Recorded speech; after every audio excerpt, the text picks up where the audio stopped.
안녕하십니까. 고수의 국어 강사 안종민입니다. 자, 이번 시간에는 2025년 3월 고2 모의고사 35번부터 38번 고전 소설 금환기봉 해설 강의하겠습니다. 먼저 제목의 금환기봉은요, 금반지입니다. 금반지가 이제 소재가 되고요. 그다음에 기봉은 기이한 만남이란 뜻입니다. 기이한 만남.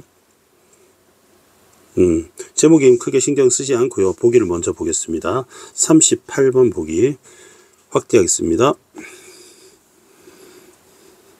금환기봉에서 장선빙은 장선빙 인물인가 봐요. 중국 사람 이름이죠. 장선빙, 그죠? 관직 지위와 같은 예시니까 대가로 치겠습니다. 개인적 성취를 이루고, 그래서 우리 수능 대박 나는 거, 또 직장에서 승진하는 거, 대기업 입사하는 거 다 개인적 성취가 되죠. 가문의 문제가 있나 봐요. 해결하기 위해 남자 복장을 한다고 했기 때문에 장선빙은 여자 주인공이 되겠죠. 남장이라고 합니다. 남장. 여성이라는 사회적 제약에서 벗어난 남장을 했기 때문에 장선빙은 사회적으로 인정받아 여자로서는 사회적 제약 때문에 출세할 수가 없었는데 바로 남장을 하니까 사회적으로 인정을 받아 높은 지위에 오를 정도로 뛰어난 능력을 가진 여성 영웅입니다. 하지만 성별이 커밍아웃을 하나 봐요. 지위를 환수당하겠죠. 그러니까 남자라서 얻었던 지위인데 사실 알고 보니까 여자였기 때문에 지위가 뺏기죠. 여자 옷으로 갈아입는 등 여전히 여성이라는 사회적 관습에 얽매일 수밖에 없는 모습을 보인다. 자, 문제를 해결하기 위해서 남장을 해서 가문의 문제를 해결하고, 그 다음에 나중에 뛰어난 능력으로 높은 지위에 오르지만 여성으로 밝혀진 후에 환수당하고 사회적 관습에 얽매인다. 이런 얘기가 나와 있습니다. 자, 그럼 본문 보겠습니다. 앞페이지 12페이지입니다. 여러 신하들이 나와서 살펴보니 두 글에 글이 나왔습니다. 그래서 글, 시, 편지, 꿈 나오면 중요합니다. 문체가 찬란하고 주제가 뛰어나 어느 것이 높거나 낮지 않은 한상의 주옥 같은 구슬 같고 비단 같은 문장이었다. 두 글이 쩔었다. 이런 얘기죠. 신하들이 감히 우는 뛰어날 우고 열등한 거죠. 우월과 열등을 정하지 못하니까 좌승상은 국무총리에 해당되는 직위입니다. 국무총리 정도라고 보시면 됩니다. 최후가 아래였다. 중국 사람이라서 중국어로 하겠습니다.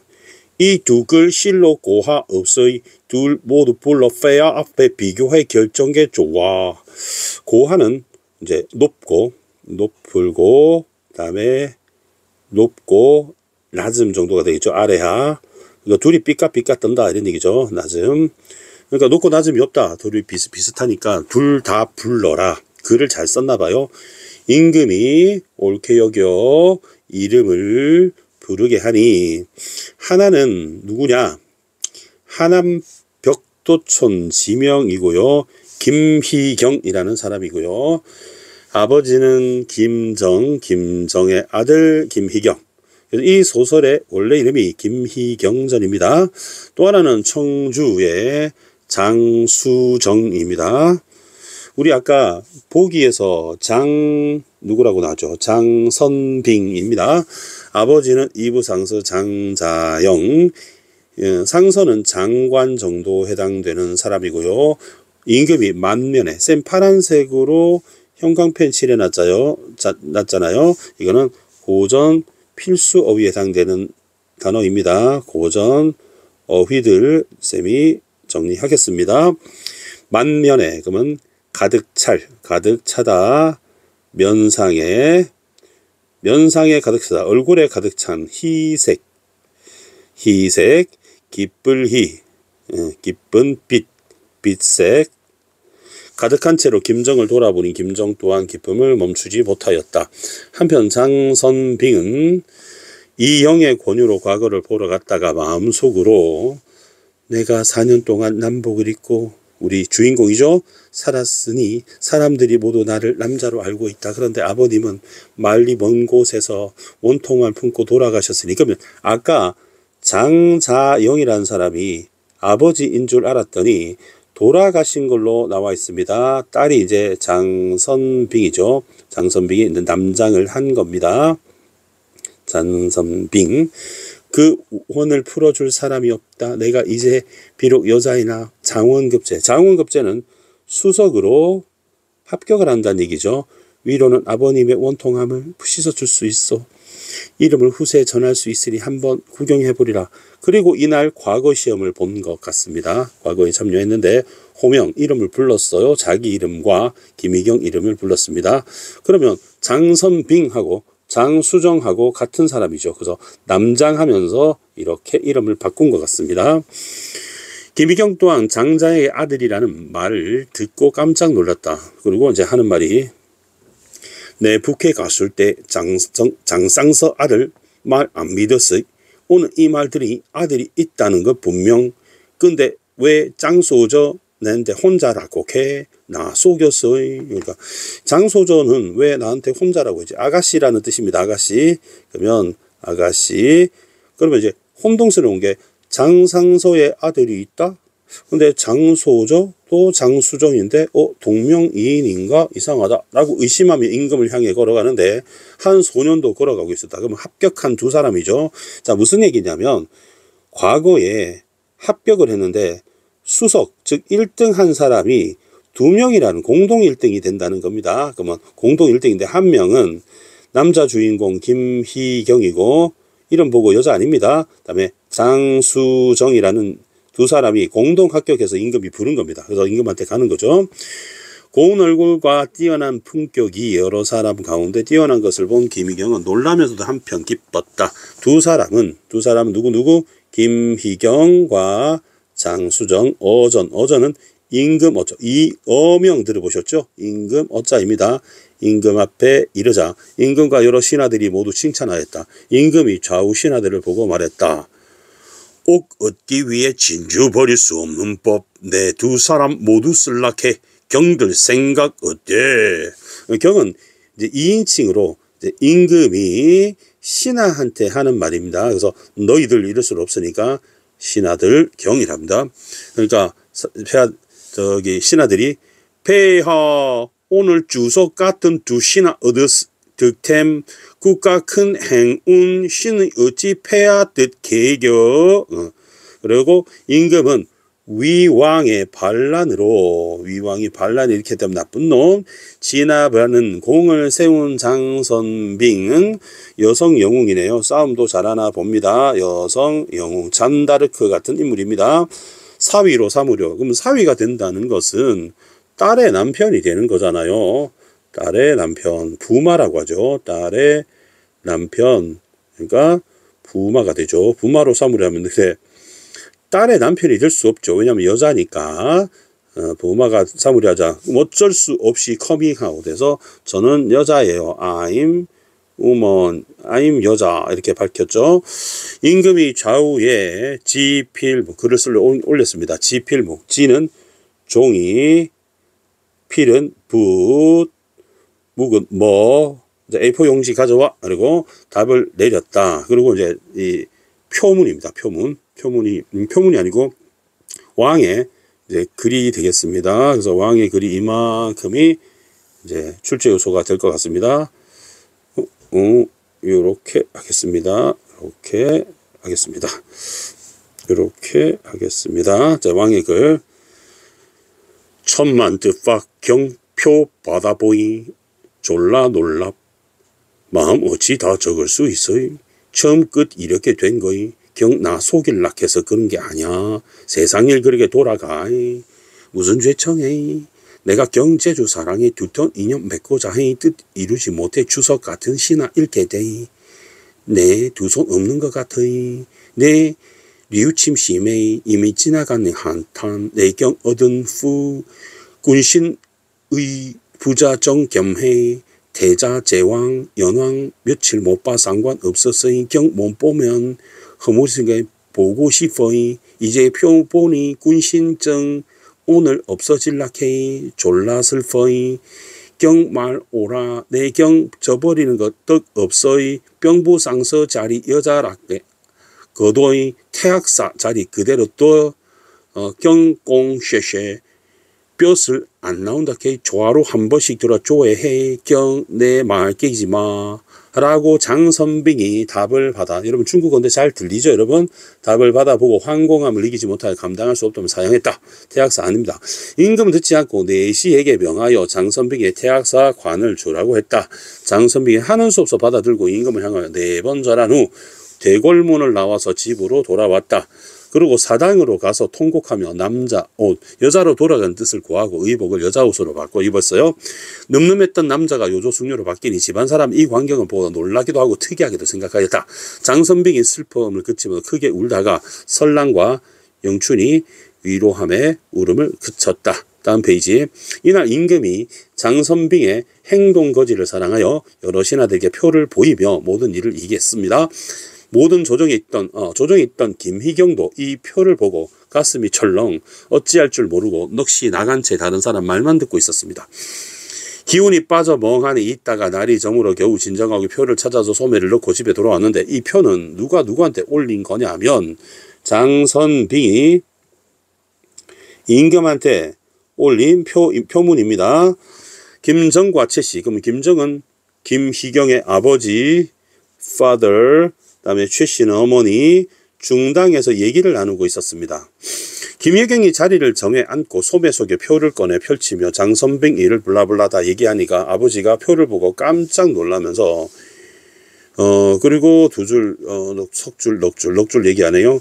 기해 여자 행동 어찌 그래 장려해. 붙들어 문장 짓는 거 여자 있어.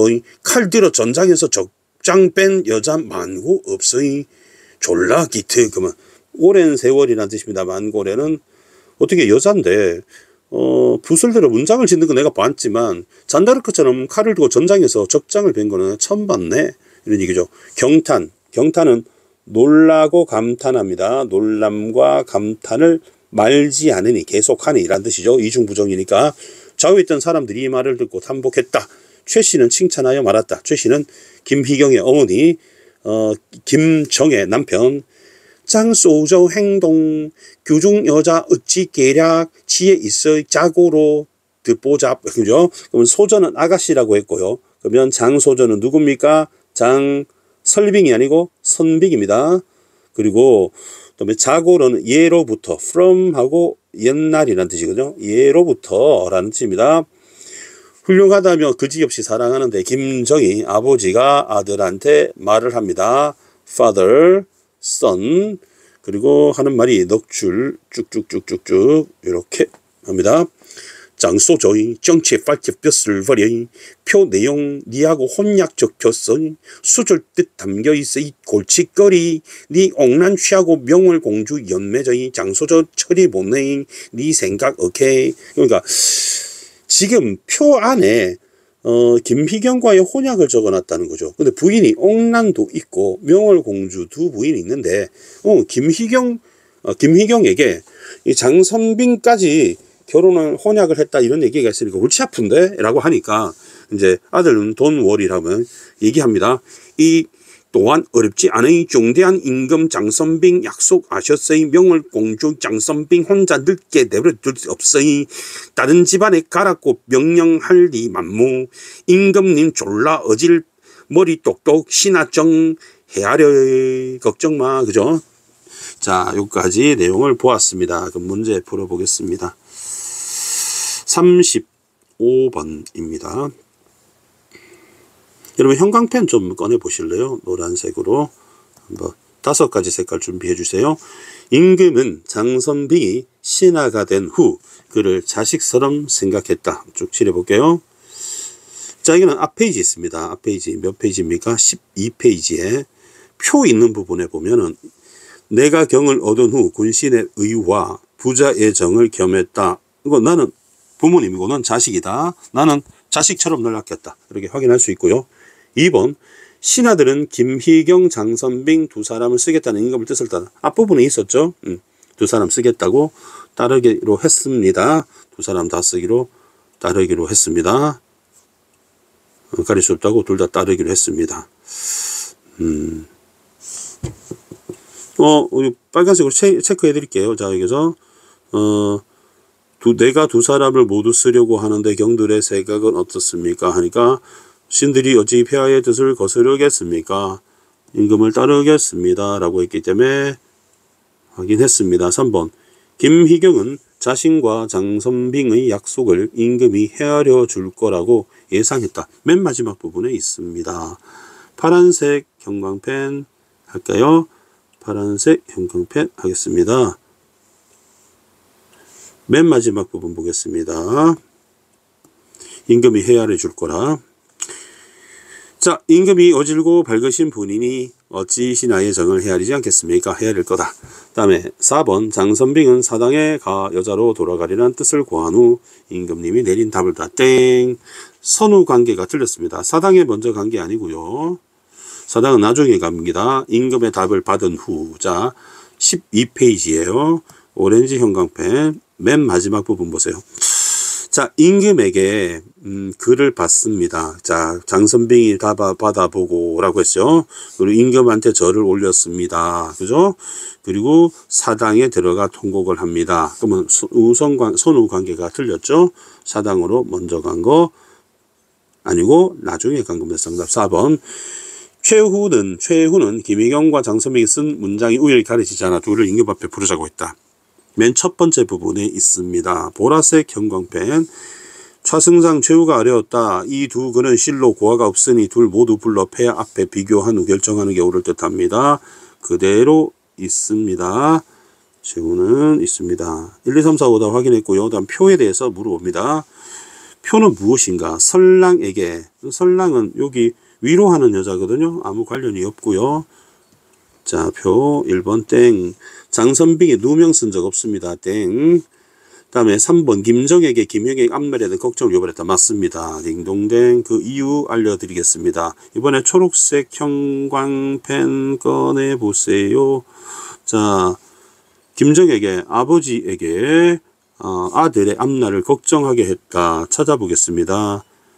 초록색 형광펜 뒷부분에 장소전은 이미 정체를 밝히고 벼슬을 버렸다. 그런데 표의 내용에 너와의 혼약이 적혀져 수절하려는 뜻이 담겨있으니 이건 또한 골칫거리가 앞으로 될 것이다 라고 앞날에 대한 걱정 유발했다. 정답 3번이고 4번 5번 그냥 버리겠습니다. 과감하게 버리겠습니다. 질문 있으시면 하시고 댓글에 남겨주시고 A, B입니다. A, B. A는 어떤 부분이냐면 이름도 동명이인가? 이상한데? 라고 하는 것이고 B는 막 부들부들 떨며 충격을 받습니다. 멍하니 있으니. 그래서 정답은 4번이 되겠습니다. 마지막 문제요.